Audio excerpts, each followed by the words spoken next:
Myra, what I will tell you, don't ever quote me on what I'm going to tell you.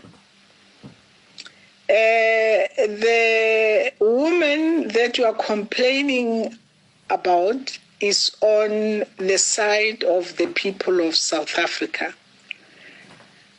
They can't say it for obvious reasons. What is happening in this country is that Cyril Ramaphosa and this 30-odd white people, most of them were members of the Broederbond, but about 6 of them are amongst the 30-odd group, but were never members of the Broederbond. These are the people that donated 1 billion rands for Cyril Ramaphosa to rig votes to become the president of ANC and ultimately the president of South Africa. These are the same people who have never felt this lockdown like me and you. The woman that the newspapers owned by the 30-odd people, and by the way, these 30-odd people are the same people that own 80% of the economy of South Africa. Now, Count Bidvest in, Rupert in, Oppenheimer in, Stephen Kosef in, Christoph Wiese in, Ivan Glasenberg in. I can give you the list of them written down. Majority white people of this country don't own the economy of this country. Majority white people of this country don't own the land. That is a debated issue. This agriculture land for land expropriation without compensation, it's only 30,000 ordinary white people that are amongst the 30-odd number I'm talking about.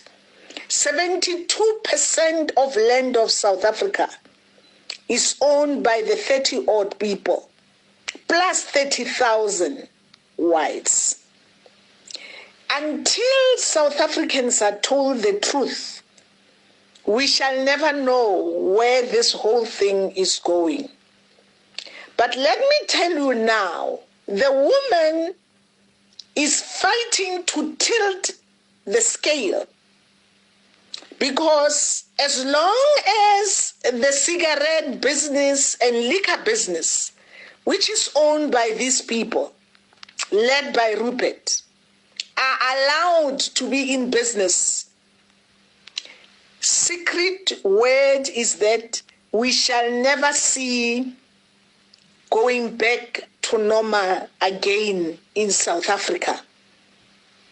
Something like lockdown will be lifted in February. That is what she's fighting.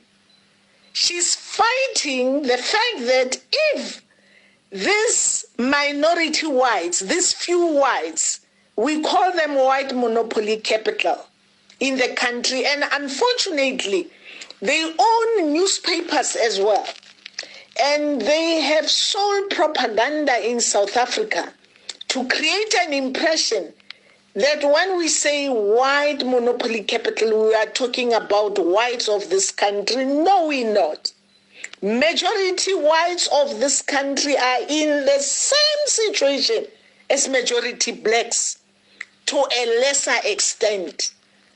But apartheid never made majority whites of this country rich. Minority whites of this country were made super rich by corruption of apartheid.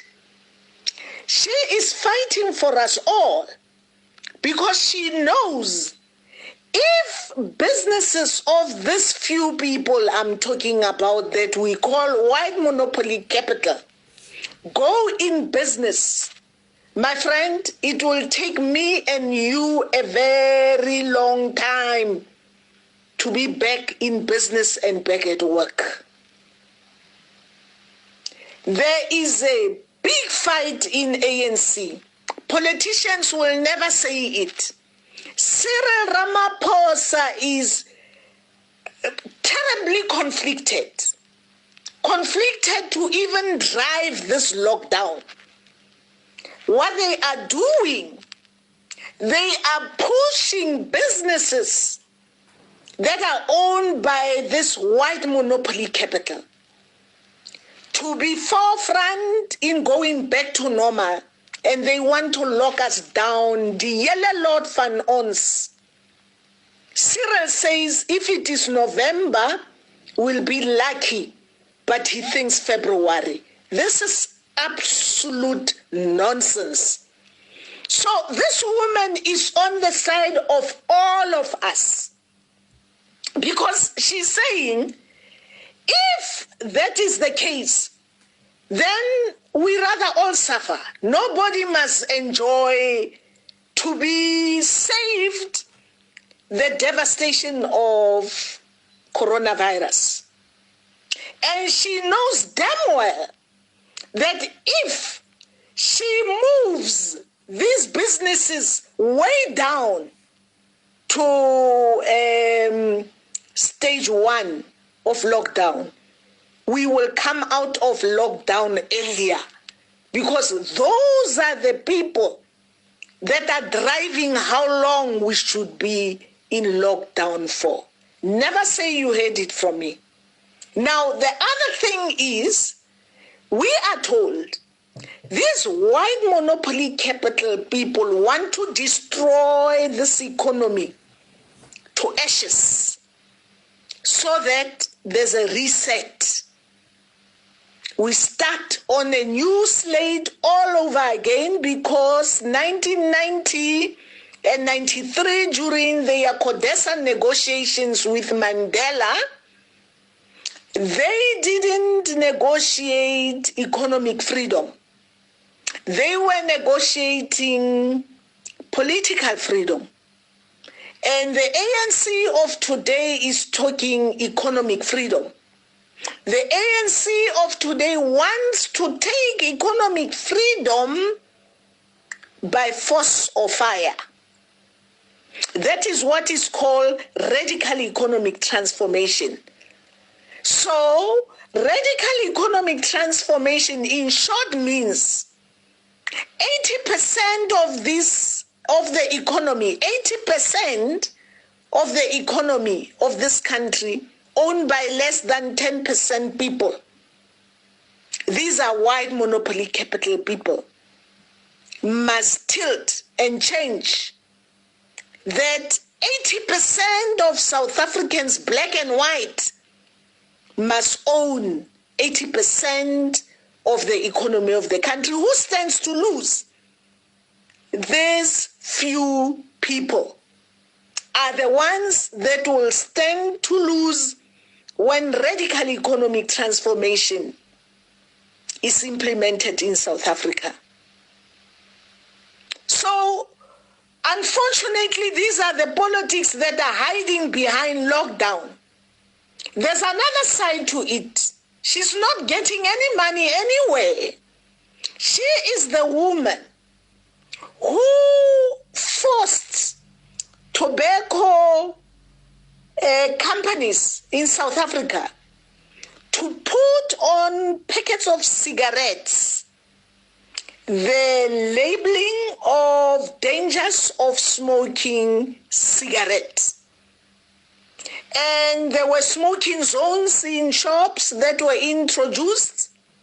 But the huge problem of South Africans fed lies by papers and news publications owned by these few people is that South Africans who are smokers never had an opportunity like Americans, where because the companies selling tobacco cigarettes to people never labeled the dangers, and the smokers ended up with chronic obstructive airway disease, lung cancer, and so on.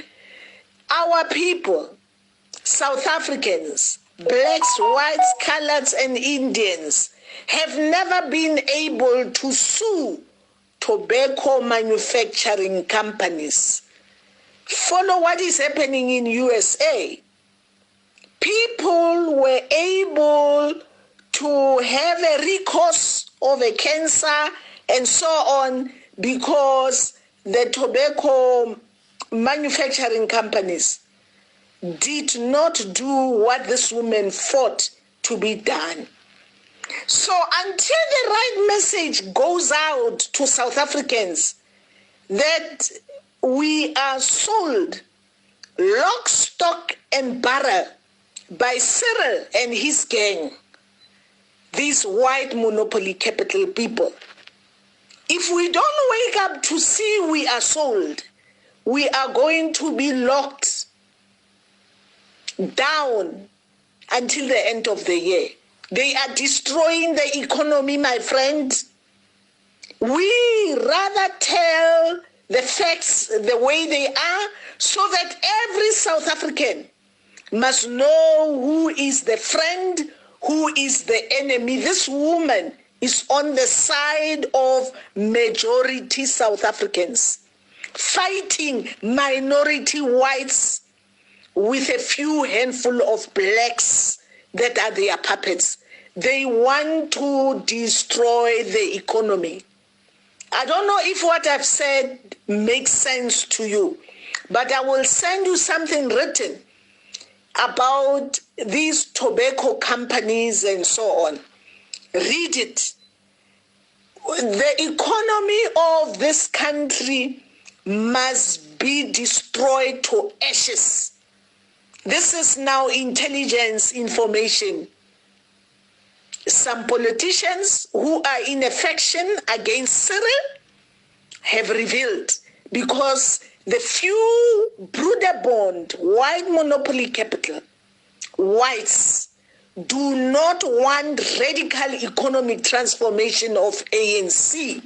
The only way to avoid it is to destroy the economy and our lives.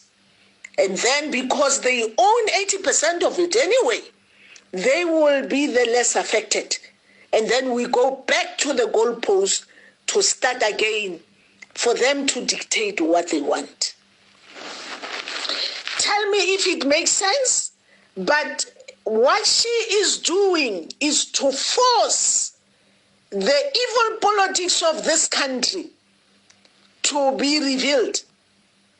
And if they fail to be revealed, we must get out of lockdown sooner than these people, the handful of people, the Broederbond white monopoly capital people are planning to do. So she's on our camp, she's on our side. It's just that those who know will know, those who don't know, don't know. And their news, papers and TVs are portraying her as a devil. Yet she is our savior. But the truth will come out. I think in the next 2 weeks or so, the truth will come out. Okay.